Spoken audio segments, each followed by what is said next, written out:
No problem. Okay, perfect time. Okay. Okay, welcome everybody.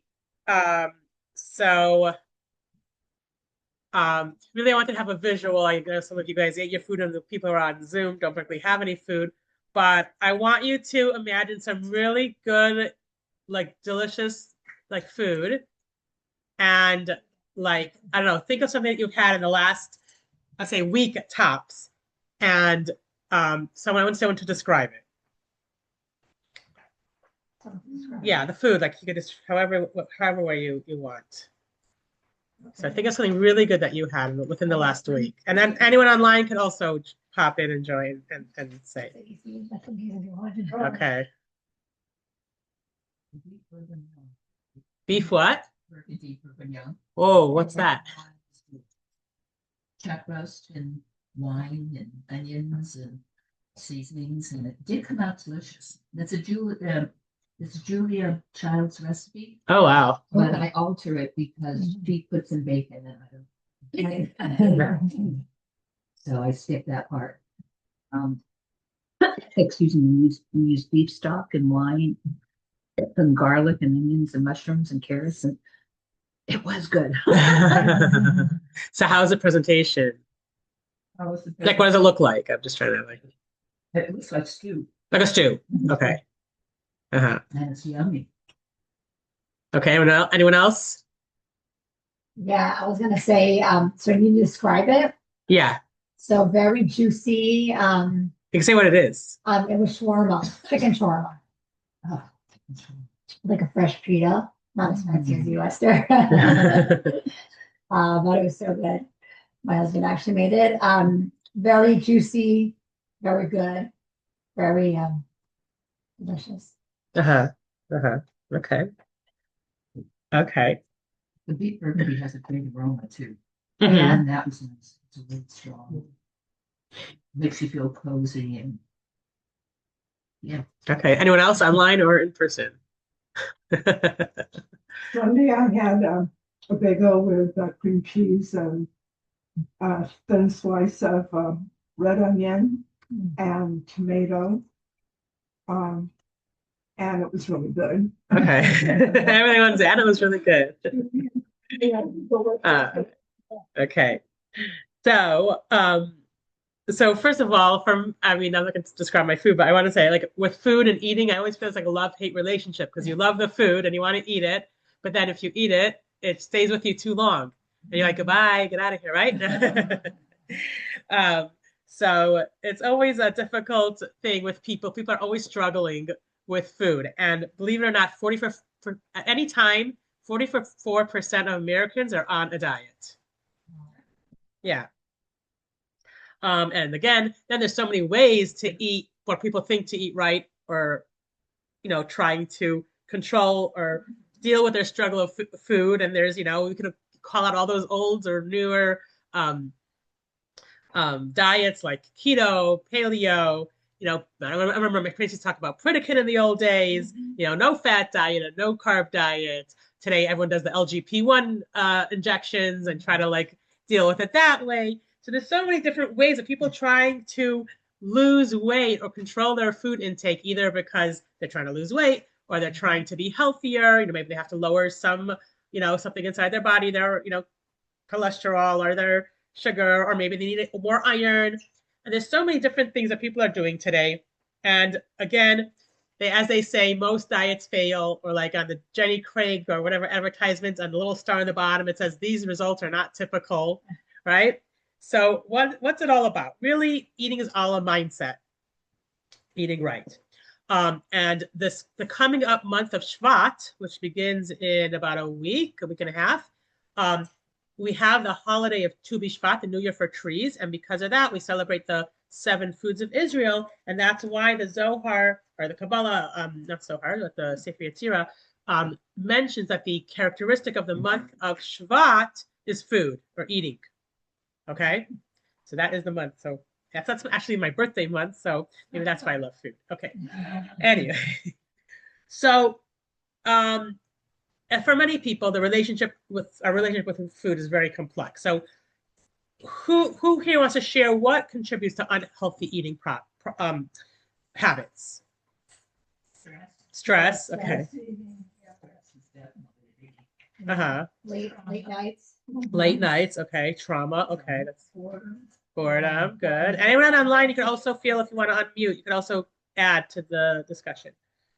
Yeah. So yeah, guys all mentioned a lot of good stuff. Trauma, stress, loneliness, boredom, um, you know, emotions, yeah, socializing, we're out and everyone's eating, so how can you not eat? Exactly. Right. So there's so many different reasons why we do not eat the way we're supposed to eat. Now the question is, what does Judaism say about food and eating? Probably eat with intention. Okay. Slowly do the blessing before and afterwards. Be grateful for what you're getting. Be mindful. Okay, great. So actually, also, I side point, but actually, someone gave me a book at Hannah Russell, who's online. She gave me a book once. I think I still have it here. It's Maimonides Guide to Eating, Maimonides Diet, and it's very interesting. And instead of most diets start you off like super, super strict, and then they get, you kind of like lose your way. This one actually starts off like you start off only doing one thing, one change every week. So the first week you only do one, like you add one thing about eating better. The next week you add two, next week you add three, and then eventually you're like doing all the steps, which is very different than most. Yes, very interesting. But that's not what we're talking about today.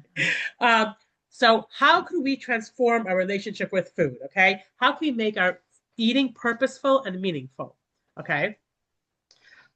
So there was what atheist, and he's taking a nice hike through the forest, and all of a sudden he realizes there's a grizzly bear behind him, and he starts to freak out. He starts to panic and run, and he's like in his panic, he screams out, "God, save me!"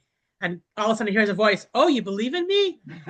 And the man says, "Well, you got to do something about this situation." And God says, "Okay, commit to believe in me and to worship me from now on, and I'll save you." And the man says, "Well, that's kind of hypocritical because I've been an atheist all my life, and I start." All of a sudden start believing in you it doesn't make sense. But can't you just make the beer Jewish or something? Make him religious. And God says, okay. And then he starts to feel the beer paw grab his shoulder. The bear growls and screams out, "Baruch atah Hashem." Okay. So we're going to start. Okay. So actually, I remember when I was in middle school, I guess they wanted to get the girls to learn more about nutrition and everything. And they took us on a trip to some type of nutrition museum. And we all sat down in the theater. We watched this little video about this family sitting around a table with these like nice big plates. And on each plate was a nice big size pill. And the point of the video is, why can't we just get all our nutrition, take one pill every day, swallow it, and then we don't have to eat? Why do we have to have this idea of eating? Exactly.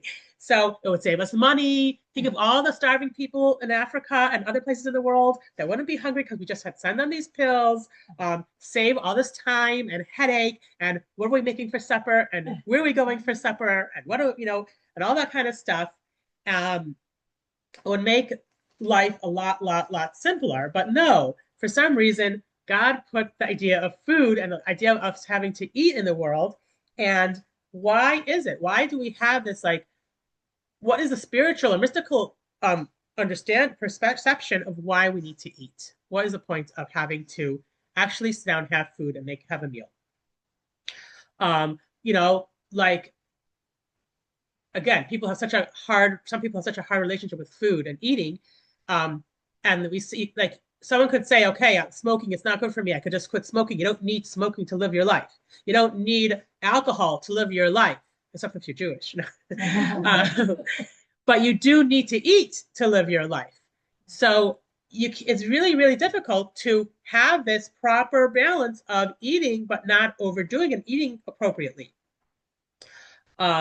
So again, it wouldn't be much easier if we just had that little pill or something very simple. Life wasn't so complicated. Which reminds me of another thing, is that when we moved into this house with this little pond in the back, which is late daylight time, on Sunday night when I gave the class, we're going to go check it out. There's this little pond, and there's this county gives out mosquito fish to keep mosquitoes controlled, and so we should not have the spread of West Nile virus. So I bought these little fish and then like put them in the pond. I'm like, hey, do I have to feed them? What do I do? And I would sometimes I'll start putting like goldfish food inside there or something, or take my extra fish from dinner and like throw it in there. But then we realized you don't have to put anything in there. They live in their own ecosystem. They eat, they eat the mosquito larvae, whatever they do, and they just multiply and multiply and multiply.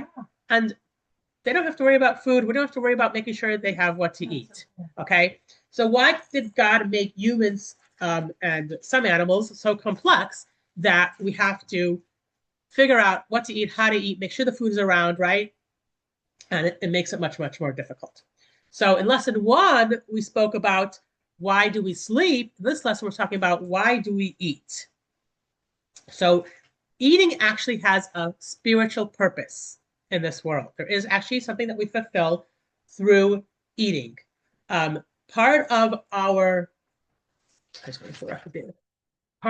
mission in life has to do with eating. So thinking of the old, I'm from the days of the Pac-Man arcade games, and we used to love going and playing, and you go and you eat all those dots, and right, what does it do? It gives up points, and then like if you get the special dot, I don't remember what it was, like you become a superpower and you can eat your ghost, whatever. So there is something about the eating that we do that helps, that can actually make things like that, like the Pac-Man, do something for us and for the world. As we know, or we spoke before, and I think most of us here know, that every person has a body and a soul. So the body begins at conception, right? The parents conceive the child, so it starts to develop and becomes a body. When a person passes away at the end of their life, the body goes to the ground, and that's it. The body's done. The soul is eternal. The soul starts its life off in heaven, in the spiritual spheres. Everything's wonderful. It has this temporary life in the body while the body is functioning. And then once a person dies, the soul goes back to the spiritual realm. So the question is, why does the soul need to have this life here on earth? Why does it need the body time? Why can't it just stay in heaven and everything's really hunky-dory? It has everything it needs, and doesn't have to worry about anything. Good question, right? Okay, so the Kabbalah explains that each soul has a mission. Okay, the soul cannot fulfill any missions when it's in heaven, when it's in the spiritual realms. The soul can only fulfill a mission when it's in a body. The body gives the animation to the soul, not the animation, but it gives the ability for the soul. The body gives the ability for the soul to do what it needs to do. The body, and the soul animates the body. So the soul cannot get higher, cannot move forward without the body. And the body can't move without the soul at all. Okay. So we are going to look into text 1. And let's see what that said. Text 1, page 1A, 39. If someone wants to read that, or should I just read it? Okay. Text 1A. Oh, that one sentence. Yeah, it's really easy. The purpose of the soul's descent into the world is to rectify and refine divine sparks. Okay, so you can turn off your Zoom now, Eileen. Turn off the Zooms.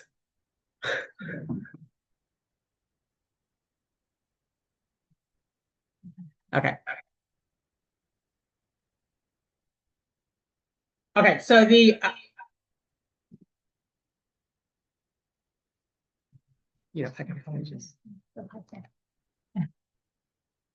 got it now? Okay, perfect. Thank you so much. Okay. So our job here is to rectify the world. Who here heard? I'm sure everyone here has heard of Tikkun Olam.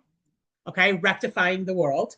And rectifying the world has a deeper meaning than just helping the environment, helping people. There's more to it. There's actually a spiritual side to Tikkun Olam. And that is what it means by rectifying and refining the divine sparks. And we're going to continue understanding that in text 1b, which explains it a little bit more. Anyone want to read it? Okay. Okay, according to the Kabbalah, all of reality is studded with divine sparks. The human mission in life is to redeem these divine sparks, to free them from their imprisonment in this mundane world, and permit them to reunite with their source.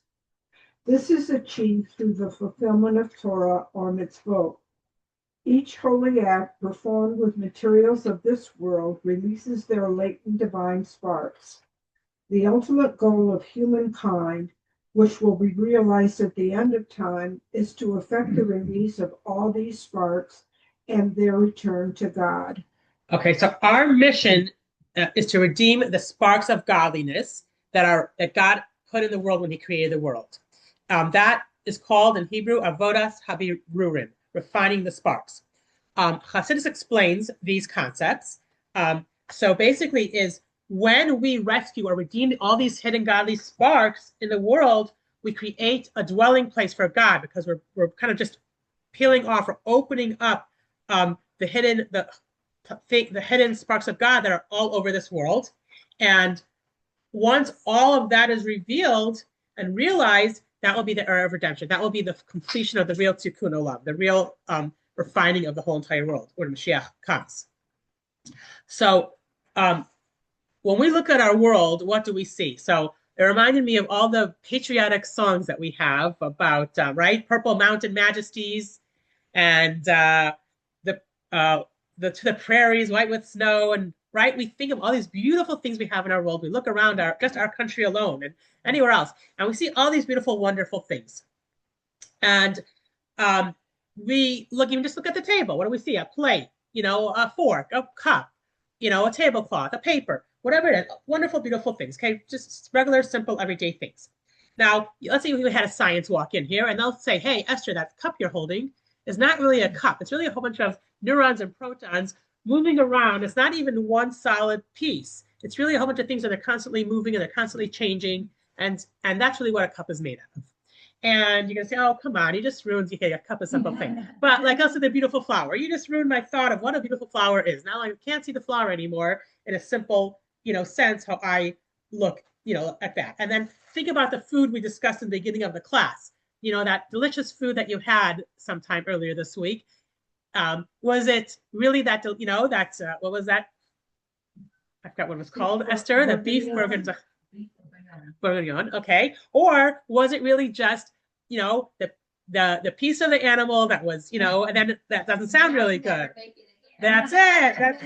And then we'll have, an animal, an animal rights person will say, "Oh, how could you kill that animal?" But whatever it is. So anyway, you could look at the perspective, "Oh, wow, that was a delicious food, and that was a delicious thing that we ate." Or you can look at it as something deeper. So from a scientific view, there's a scientific view.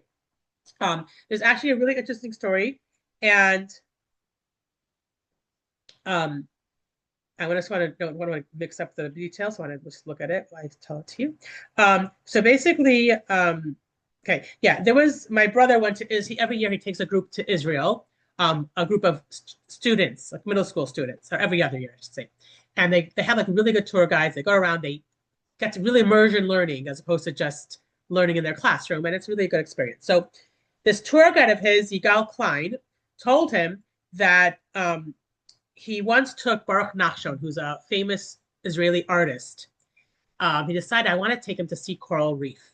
So he went to Sharm el-Sheikh, and he said, "Come, you're going to look at, it's be beautiful. You'll see all the beautiful, colorful fish and the plants and all the different things there. And, for an artist, it'll be like an, interesting experience." So he takes them down. They get on their oxygen. They go under. And, Yigal does his little thing. He comes back up. He's waiting for Baruch to come back up, and he's, down there. Okay, the oxygen is finally getting, almost at the warning sign. And he pops back up finally. And he says, "Oh, so how was it? What do you have to say about this?" And what was it that made you stay down there so long, So he said, "Listen, this is what I was thinking. I was thinking that for the fish, their whole world is just what's underneath that water. They have no clue that above the water, there's land, there's mountains, there's flowers, there's people, there's big buildings, there's airplanes.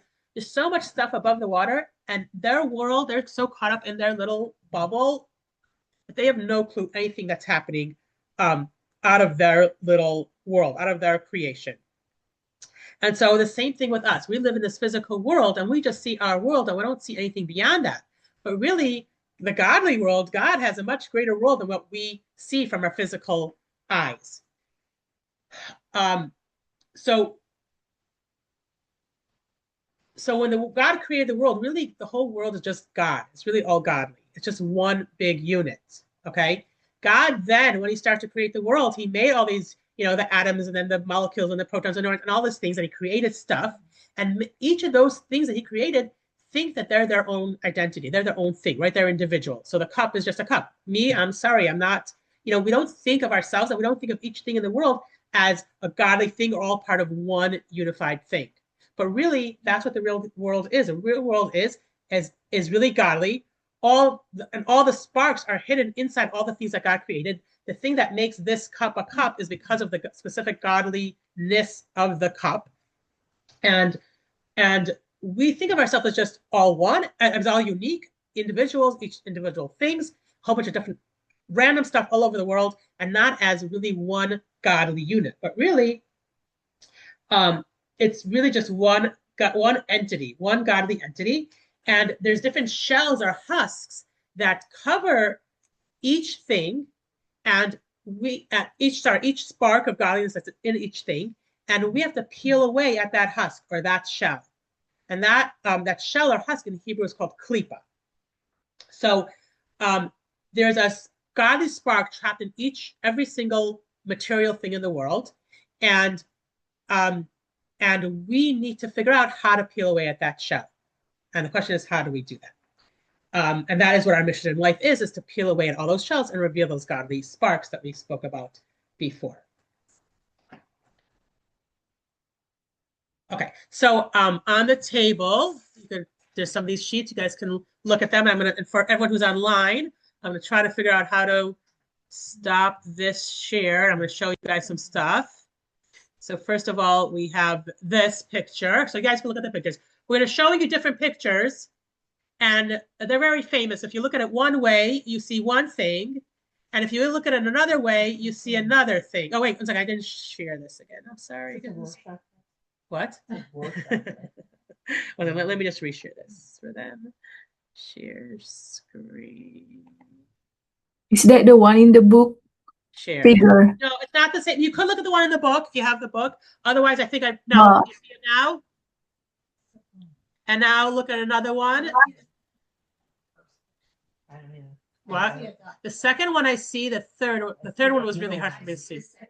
Do you guys see this online? Two face and a face. Like two faces. If you look at another way, do you see another picture in there? Yeah. The one with the old woman. Oh, a rabbit. It's a beautiful woman. It's the profile of a beautiful woman. Or down here. Yeah. Or I want to say. So for the people on Zoom, there's a cup. See this goblet? Or the two faces. This is either a young woman or an old woman. And then I have other ones. And she's looking sideways. Yeah. The first, okay, everyone here, if you could see, this is either a duck or a rabbit. This is I know, see, I did not see this. I was looking at this for hours. I did not see this. Really? Someone had to point to me exactly where the nose of the old woman was. I I only saw the young person. Maybe that means something. Now, if you don't look at this part, don't look at the chin, just look there. Then you'll see the profiles. Okay. What do you see? What do you see in the last But one? I don't see the. There must be something. The rabbit, this is the ear. With my. This is the ear. Sections. And that's her. I only see two Okay. things with the middle one. Then, so there's pictures that could look like one thing and be another. So actually a few weeks ago, I took our winter camp to the Museum of Illusions here in Santa Monica. And also, if you look, I printed out some pictures of it. And for online, can you see the picture of these two kids? Are you seeing what I'm just okay? So there's like it looks like a teeny kid and a really tall kid, and really they weren't such a difference, but the room was on a slant. So you take the picture, they look really different. Sorry, Huh? we're still seeing the woman and the old woman Oh, okay. So let me see if I picture. can X that off. Are they the same? Okay, let me try to reshare that. So do you see the one in this way? Whoops, one second, not the right one. Stop sharing. I see the, You're right. So, that's up, now, see this as a nose. Oh, no. And there's the chin. Okay. Now, Here, for those online, this looks like these kids are hanging from the building. I don't know if you guys have that because I think the parts of us took it. The same size kids? Not exactly, but much. The room goes down? Right, right. And here on the screen, I think you can't see that, but I'm showing the people online, this is really on the floor, but there was a mirror. Here, I'll show you guys too. That projected the kids on the, like, so we took a picture, it looked like they're all hanging from this building. Okay. Oh. Also, yeah, so it's here.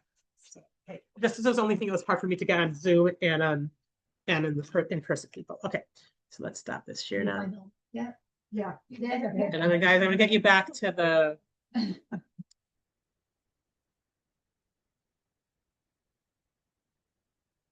Okay. Okay, on Zoom, are you back to the soul and world picture? Yes. Okay, perfect. Okay, so did the pictures change? Did the actual thing change? Or is it just our perception of how it looked? It was our perception, right?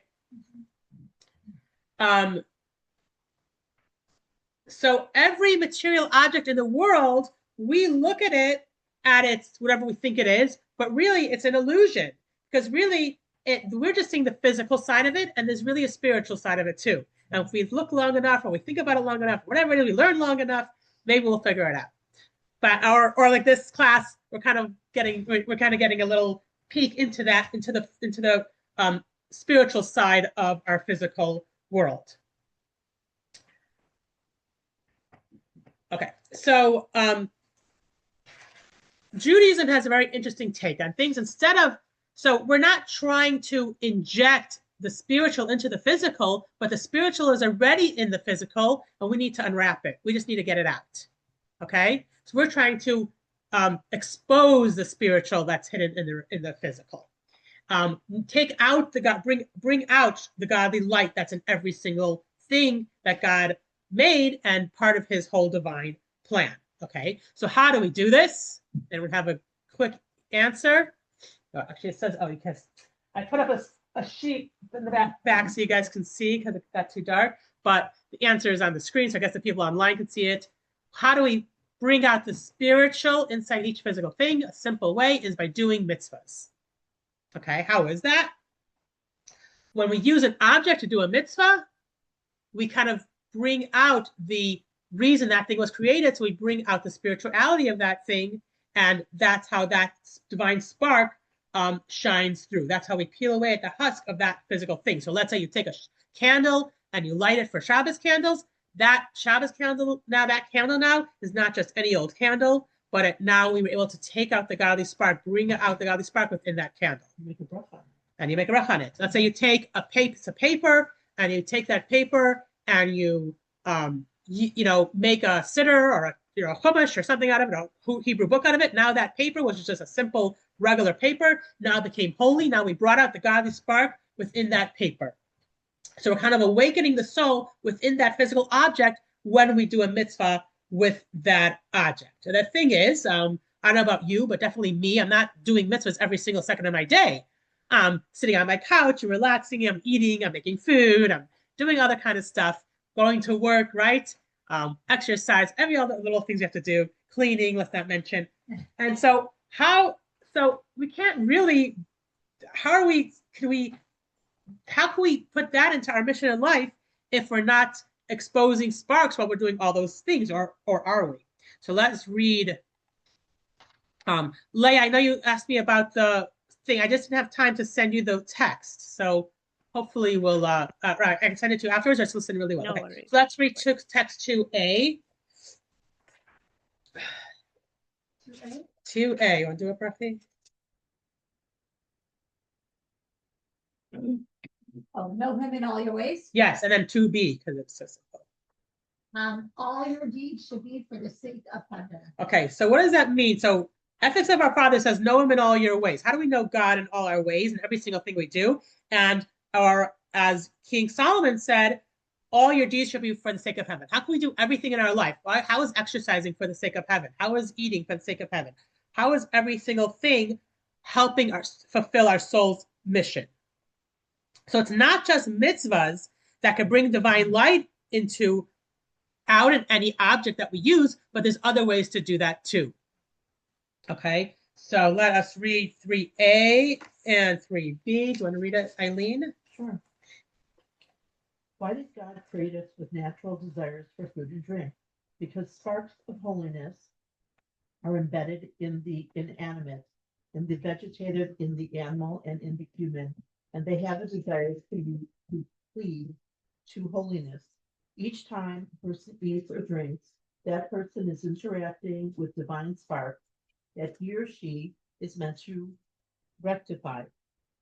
This is the deeper meaning of the verse. Hungry and thirsty, their souls are enwrapped in them. Why does a person hunger and thirst? Because this person's soul is enwrapped, that is, desires for food and drink. Okay. And 3B? You want me to Yeah, I finish? might as well. There are sparks of holiness within everything that a person wears, eats, or otherwise uses that belong to the person's soul. This is why some people enjoy a particular thing, while others dislike it and prefer something else. Okay, so a few interesting things here. So number one is that when we refine the world, we're freeing sparks. It's not just about when we do a mitzvah, which we kind of mentioned. So even eating could be used to reveal sparks of godliness in the food that we're eating. Okay, so go back to the what was it called? The beef bouillon, something like Just that. say beef burgundy. Beef burgundy. Okay, beef burgundy. We're actually revealing. We could be revealing sparks of godliness when we're eating that. Or I'll just make it easy. The chocolate cake. Okay. If we would see it, if we would realize that every single thing we do, when we're eating, and then we can reveal those sparks, it would be much easier to choose how and what to eat.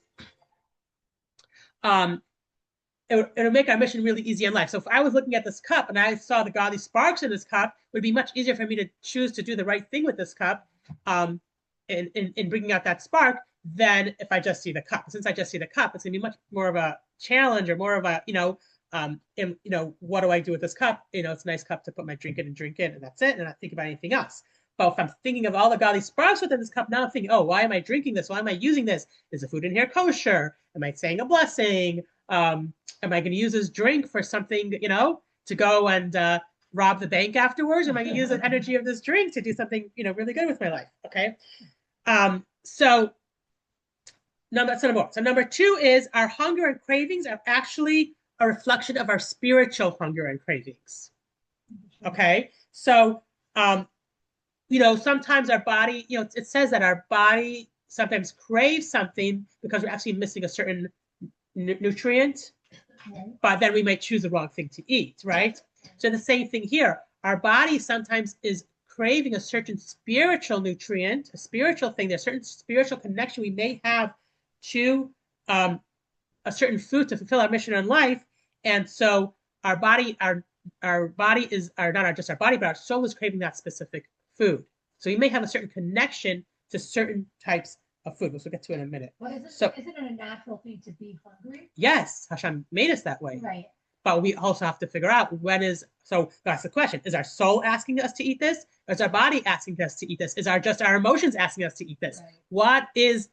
Why are we trying to eat this? So obviously, yes, we have to eat because we're hungry, need to fill our nutritional value of the day. Lots of sparks and chocolate. Right. Yeah. Now, thirdly, which is really interesting, we each have a unique mission in life, and we have specific sparks to uncover. And so sometimes we find So God gives us with all the resources that we specifically need. So the taste buds that we have are made for us specifically. So my taste buds may be different than your taste buds. So like, so that because I have my mission maybe is to reveal sparks in certain types of food and not other types of food. So like, I don't like bananas. My sparks are definitely not in bananas. I think, I hope. Anyway, so our style, our food flavor, our what we like is connected to what our soul is attracted to, not just what our body's attracted to. So some things have been waiting, not just as far as eating, but just in general life. Some things in the world are waiting for years and years and years for you to come and uncover that specific spark in that place or thing.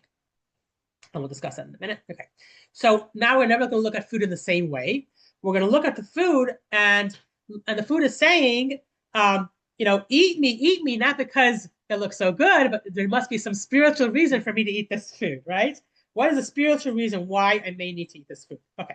So we're gonna pause a minute, and we're gonna look at the laws. We're gonna look at not the laws, but the idea of kosher. So as we said, every single thing in the world has a spiritual makeup, a spiritual spark of godliness. And just like regular food, right, has different biological makeup. There's certain foods that might be good for you, certain foods that are not good for you, certain foods that maybe everyone else can eat, but you're allergic to or you're sensitive to, certain foods that are poisonous or just unhealthy for everybody.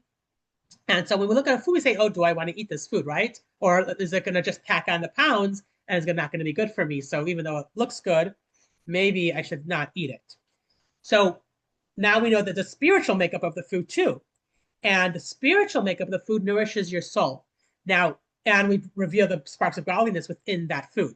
So non-kosher food, it may have spiritual sparks in it, but by us, a Jewish person eating it is not going to reveal those sparks. It's not going to, even if you're eating with like all the right intentions, meaning like you say a blessing on it, or you use that energy of that food to do something, good afterwards, you're not elevating the sparks. So it's not compatible with your soul. So yes, you can eat it, but it's not going to do anything for your soul or for your mission in life. It's actually, so actually by not eating that food, you're helping redeem the sparks of holiness within that food. So for a Jew, kosher food agrees with their soul.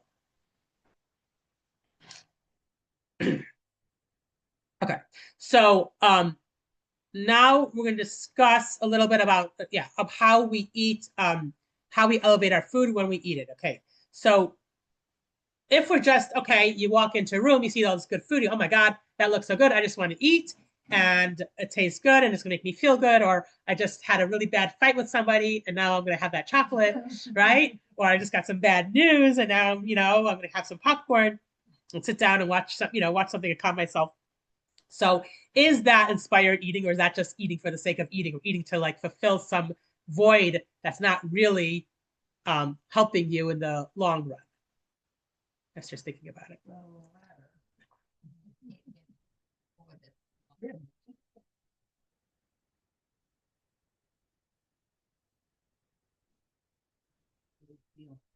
I know I'm eating them. If I really grab a lot, it's a handful, it's stress, and it's the latter.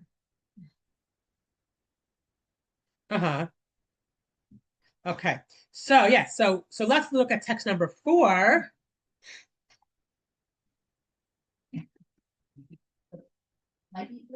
But this is actually, yeah, exactly. There you go. There's Esther. Now we know why you hate the dinner that night. So actually, this is a part of the Tanya written by the first Chabad Rabbi, the Alter Rabbi Shneur Zalman. Today is actually his yahrzeit. So I just wanted to bring that out. He was the founder of the Chabad Hasidic movement. Shneur Zalman. He wrote the Tanya, which is very famous. It is our the Chabad. I want to say Bible. I don't want to use that word, but but I guess the Chabad, yeah. But the main, yeah, but it's our founding work of how we live our life. And this little piece, text 4, is a little piece from his Tanya. Okay. Anyway, Hannah Rachel, want to read it? I should unmute yourself. Which one? Sorry. Number 4, page 43. Okay. If one eats fatty beef and drinks spice wine to broaden one's mind for God and for his Torah, as Rabbah said, wine and fragrance make my mind more receptive. Talmud, or to fulfill the commandments to enjoy the Shabbat and festivals. Then the vitality of the meat and the wine ascend to God as an offering. On the other hand, if a person gluttonously eats meat and craves wine to satisfy their bodily appetites and animal soul, then the vitality of the meat and wine that is ingested is thereby degraded and absorbed temporarily in utter evil. So depending what your intention is when you're eating and how you're eating, is if you're able to reveal or peel away at the divine sparks or not in the food you eat. Okay, so if you're eating it, you're eating that delicious, great meat, the beef, so you can go then and do a mitzvah, help others, serve Hashem better, be nicer to your spouse, whatever it is, then that's you're gonna reveal those godly sparks that are in that food. But if you're just looking at that food and saying, oh, I just want to eat, like the Esau in the story of Yaakov, just pour that food down my throat, just give it to me, and you're not really, and you're just doing it just to satisfy your own lust and desire, that food is not going anywhere. Okay, so think about your experiences. It says exercise 3.1, page 44. Which specific foods help you meet specific worthwhile objectives? Is there any food that you eat specifically to help you health-wise or otherwise in any way? If yes, please share. Protein? Expound. Or Protein, vegetables, healthy fats like avocado. Mhm. Very healthy breakfast. Yeah, and sugar is definitely something that I have a problem with. Yeah. It's like a drug for me. It does something, I get a click in my head and I don't know how people live I without can it. stop, but it's hard. Yeah. Yes, definitely. I can't stop. Right. So certain, like I have every morning, I make it and I leave it in the fridge and then we have it every morning. It's a mix of, it's like turmeric, ginger, like I grind it up, like cook it up like a tea, and then we strain it, and then I add in like cayenne pepper, a little bit black pepper, and lemon, fresh lemon juice, and then we just drink it because it's like very like some of it's good for anti-inflammatory, some of it's good for your circulation, some of it's a whole bunch of different stuff, and I just like start the morning with that, and I feel okay. Then like you're So you put that mixture. So I mix it all. I grind up all the two The turmeric, roots, the pepper, yeah. the ginger. the turmeric and the fresh ginger. Then I cook it up like in a cheesecloth. Then I like just strain it and then I add the other stuff to it, and then I just keep it in a bottle in the fridge, and every day just have a little bit, sometimes water, a little drink. Yeah. Wow. And like I feel it's like, I don't know if it's doing anything. I hope it is. Yeah. Must be good. Yeah, it's supposed to be very good, anti-inflammatory, and ginger is supposed to be good like for a lot of stuff. So think about when we do, we are mindful of what we eat and why we're eating it and what it's doing that it's good for us. So when you're eating like that with purpose, to be healthy, to be energetic, and you can enjoy that food. And if you're eating it and if I do this, I could work better. If I work better, I can give more tzedakah. Any way that you can connect that energy from that food or something about that food to a mitzvah or to doing something for God, then you're using those sparks in that food, and that's getting revealed and open and elevated. When you're just eating, meaninglessly and mindlessly, and just to entertain your own taste buds, it kind of derails you from your life mission. You get lost in everything, and you're not there, you're not present. You're just eating because you're addicted to the taste, or because your brain or whatever it is, it wants that sugar now, and it just keeps telling you, the hormones are just telling you, get more sugar, whatever it is. So you might get a temporary high from that food that you eat that makes you feel good for the moment, but in the long run, it might not be so helpful to you. So eating purposely could really be a battle for a lot of people. So let's look at text 5a, the Zohar, the Kabbalah of 5a and 5b. I guess back to Esther. Want to read it? Sure. One who desires bread should eat it with the blade of the sword. And text 5b, yeah. The time of eating is a time of battle. Ooh, time of eating is a time of battle. So yes, it's not just us in the 21st century who have this issue with food, but I guess they had it all the way back then. Zohar was written, what, not so many years ago, but yeah, long enough ago. Okay. So why is eating like a battle, besides for what we know on our own? But if we take the Hebrew word for bread, anyone know it? Lechem. The letters are Lamed, Chet, and Men. If you take the vowels and you change them around, you get the word lochem, which means warrior. Warrior. So it's a spiritual battle to eat right. But lechem is Lamed, Chet, Men. Yeah. And then you said Lochem. would be Lamed, Chet, Men. Yeah, Lamed, well, the vav is the vowel, the O. You could do it even without the vav. You could just put the dot, the whole level, just a dot on top. And lochem means warrior. So we are in a constant spiritual battle to eat right and to eat properly. And are we eating for spiritual reasons and to make sure that we're enough nourished, or are we eating just to fulfill our ego? So who's going to dominate our eating? Is it our lust and desires, or is our soul's mission for purpose and meaning? So these are things you could think about before you put that chocolate in your mouth. Are we served our food, or are we subservient to our food? Think about it that way. Are we just giving in to every time we have a desire to eat anything, or are we actually eating our food because it's served to us and we're going to eat what we need to eat? Now, this battle, this issue goes back to Adam and Eve in the Garden of Eden. So if whoever has the book or the paper, we're gonna jump ahead for a minute, and then we'll go back to the appendix, which is on page 52. So we know the story of Adam and Eve, that they ate from the tree of knowledge, right? They disobeyed. They're supposed to only eat from the tree of life, but they ate from the tree of knowledge, and then they got kicked out of the Garden of Eden. And because of that, we have this problem till today. Let's read text 8 and I'll explain. Want to read it, Helene? Sure.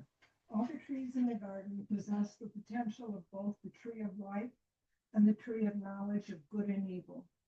Had Adam eaten from the tree of life, that is, had he eaten appropriately and not merely to indulge his body, he would have experienced the holiness of the tree of life in his eating. But because he ate from the tree of knowledge, that is, with the awareness of the sensory pleasure, all subsequent eating was tainted with the desire for bodily gratification. So basically, it wasn't specifically they only could eat from this tree and that tree, but it was that every tree, because it's a mindset. How are you looking at that food? Are you looking at that food as a tree of life, a godly food that's going to give you life? Or are you looking at that food as a tree of knowledge, meaning how's this going to taste? How can I indulge in this more? How, am I just doing it because I want to, feel better or have more sensory pleasure in my life, and without the part of it's just more like a self-aware, more of an egotistical side of the eating, like eating from your ego, as opposed to eating just from eating because it's more like this is going to sustain me. And since that time of Adam and Eve, because they ate from the tree of knowledge, we have this problem now that humans are always having this battle, the battle of the bulge, the battle of eating, of what, should I eat this food or should I not eat this food, right? Or am I eating this because I really need it, or do I just want it because it looks so good right now?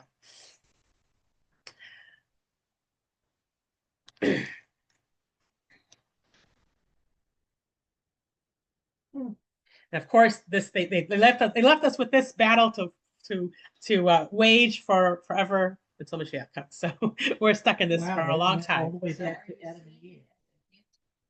We're seeing it as Are you seeing it as something that we need to nourish ourselves, right, to give us life, or from a godly perspective, or are we seeing it just from an egotistical, from our self-indulgent side, or self-aggrandization, I guess I don't know how to say it, side?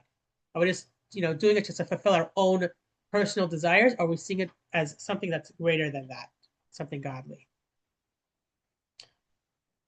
So all these different ways of thinking helps us, I guess, as when we want to look at foods again, I guess we're not going to look at it the same way. We're going to start thinking more deeply into it. Okay. Text number 6. Berkeley, do you want to read it? You shall be holy people unto me. The Rebbe of Kutz said that this is what God is saying. I have enough angels without you. I have no need for you to be angelic. Instead, you shall be holy people unto me. Be human, live as humans do, but be holy humans, a holy people. Okay, so now that we just said it, doesn't mean that we should just eat black bread and drink watered down soup. We are human. God put us in this world, and we actually have to enjoy our food. And we actually could make a good beef burgundy or whatever it's called. And it's something more, it's something that we can enjoy. We can eat. We're not. So there was actually this woman. I read her book, and I actually heard her speak to her. Her name was Tova Mordechai. She's alive, so her name is Tova Mordechai. She grew up as like in a very extreme, like I don't know, Christian, like I don't know, cult, but like sect. Her father was a minister or whatever of this, of part of this group. Her mother was actually born Jewish, but met I think the mother's, I don't know if it was the mother or the mother's mother maybe met like a soldier like during World War II, and the soldier wasn't, was this Christian or whatever, and got married or whatever, and so like they grew up not Jewish, but they were actually Jewish.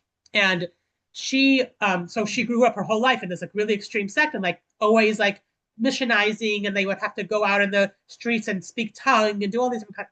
So when she was a young adult, she was in a seminary for Christian seminary in England.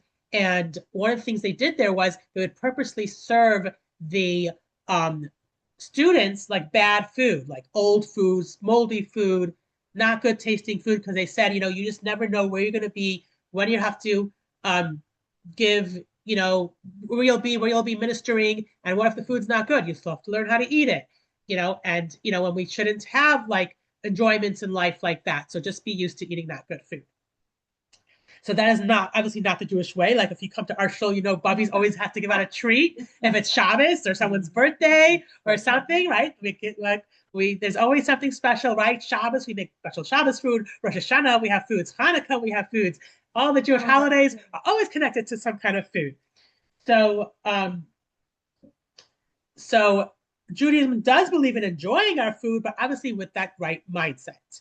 So you shouldn't be lustful and just eat it to just after your own whatever ego or own, just like you just like can't, not thinking about it, being mindless, but eat the food, but and enjoy that food that while you're eating it, but know what it's for and know if that is a good thing for you to do at the moment. Okay. A lot of times when everyone's on a diet, one of the most difficult things they say is the willpower, right? We know we shouldn't eat the sugar, but could we stop ourselves from eating that sugar or whatever other food it is, right? So it's not good for you, but you might say, oh, what's this one small, thing going to do for me? What's so bad about it? And yeah, that, okay, when you go on the scale next week, it might show up. You don't feel that right now. But when we're looking at it from a spiritual perspective, there is an immediate repercussion. So we know we're eating this not in a godly way, or eating this food that is not kosher, whatever it is. You could right away say, okay, I could eat it. It tastes fine and everything's good about it. But right away, there is a spiritual repercussion happening in the world right now because I ate this food in the right way. That godly spark, there's more godly light in the world. And that will help you have that willpower to eat the right things.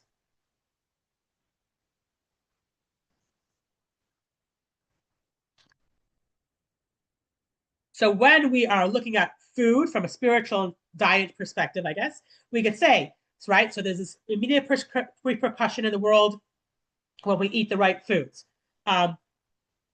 We're affected by it in some way or the other.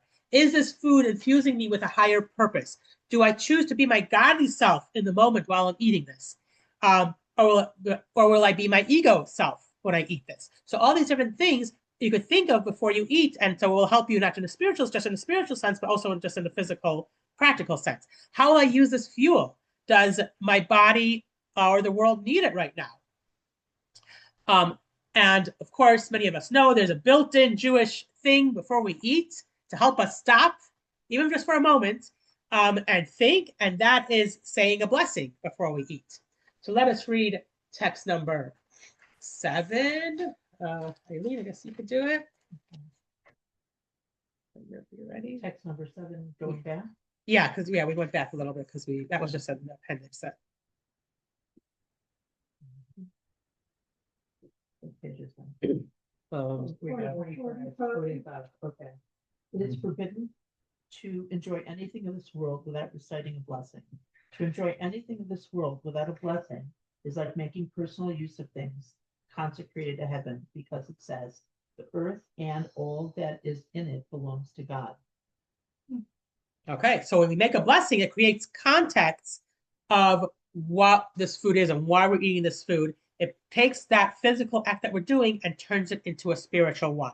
The blessing helps us meditate and recognize Hashem is the master of the universe, the force of all existence, and then it reminds us of what our mission is. Because, hey, God's running the world. He created me. Why am I eating this now? And it gets you thinking along those lines. So, like, you start to think, hey, I recognize Hashem made the food to make me better, and now I'm going to make the bracha, the blessing, to thank God and to remind me why I'm eating.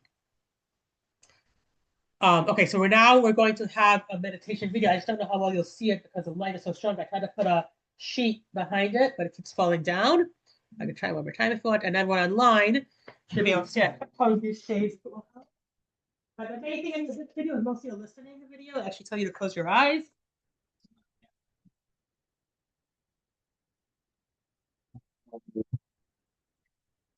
Okay. Roughly, you see it and hear it?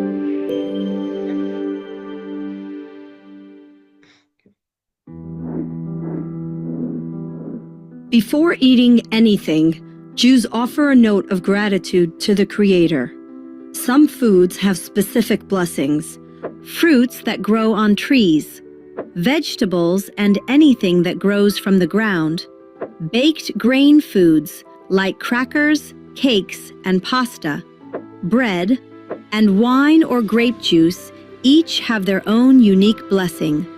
But meat, poultry, fish, eggs, ice cream, and all beverages, from water and fruit juice to beer and bourbon, are covered by the general Shehakol blessing. Why don't we explore this beautiful blessing? You can close your eyes to fully concentrate on Shehakol, the mother of all blessings. Baruch means blessed, but Baruch has a second meaning: to draw something down to earth. Whenever we bless God, we invite a powerful divinity down into our minds and into our material world. Ata, you. We address God directly, personally. Before we focus on what God does in terms of creating and providing, we evoke our deepest relationship with God's transcendent self, because all things flow from God's infinite reality. The blessing now mentions God's 4-letter name, which we refer to in conversation simply as Hashem, the name. In Jewish mysticism, those 4 letters represent the process through which God's infinite light enters and becomes part of our finite world, though concealed within it. Elokeinu, our God. This term uses a secondary name of God, reflecting the way in which God hides himself most wondrously within a heavy cloak of patterns and sequences that we call nature. Melech HaOlam, King of the Universe. The term for universe, Olam, implies a concealment of a reality. The universe is loud and colorful and algorithmic and logical. It acts as a giant filter that shields our perception from the truth that there is nothing but God. But we know better. When we bless God for a natural experience, such as eating, we proclaim God as the King of the Olam. He rules over all that appears to conceal his presence. We invite more of his divine light into the universe, making the screen of nature more transparent to the divine reality. And now for the highlight of the blessing, Shehakol Nihiyah Bidvaro, by whose word all things came to be. God spoke the universe into existence. His words constantly vivify each element. But God's words are buried within physical materials. They linger, waiting for the moment that a Jew will connect physical matter with the divine. We do just that when we recite a blessing over edible matter, allowing its divine purpose to be realized. All things came to be with his word, but we use our words to allow the divine word to come alive within our food and drink. And now you know how Shehakol, the mother of all blessings, gives birth to a more divinely attuned material universe.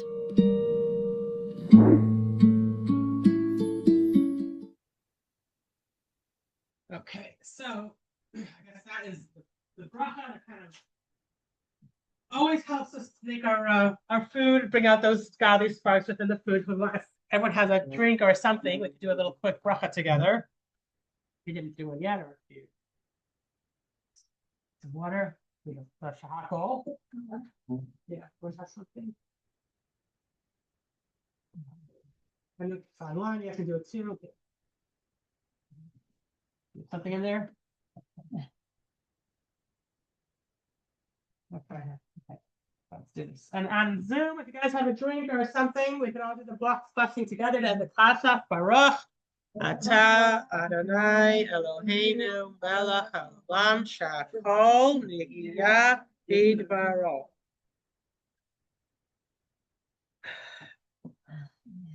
Okay, so okay, that's the end of the class. I mean, the book does go show about the different basics of kosher. Second, just about the animals, the fish, the birds, and just an interesting point is that milk, and reason we don't eat milk and meat together is because it's a sign of compassion that we don't want to. The Torah says, do not cook the kid in its mother's milk, to show that we do have compassion. And obviously when we do slaughtering and all that stuff, we do it very carefully, that the animal should not feel the pain and everything. So Judaism is full of that, and always thinking of doing all these things. Yeah, I think that's another one. Yes. I just want to remind everybody, or just let you know. So first of all, is next class. So the night one is February 1st. The day one is February 3rd. Now, February 1st, the Jewish date, is actually my Jewish birthday. So if you guys think you can make it all to the night one, I'm going to have a birthday celebration and class that Sunday night. Yeah. Well, the Hebrew date. It's the 14th of Shvat. That's on Sunday night. Sorry, Sunday night. Yeah. But if not, whatever, we could always do the Zoom or whatever Tuesday morning, or do it in person or whatever. I just thought maybe if you guys wanted to come, just That's February 1st. Yeah. And then our lunch, and I have some 7:30, right? Yeah. I have our lunch and invitations here on the table. We're having a luncheon for those of you online. It's always a wonderful, great women's luncheon. It's February 15th. Hope everyone can make it. I'm assuming you guys got emails and stuff for it. And I guess that's it. That's all the announcements. And just I wanted to mention a refuah shalema for our friend Shelly Saralea Bas Chava Bela. And she'll watch this video hopefully a little later. Okay, thank you guys so much. Let me do this, stop share. Thank you, sorry.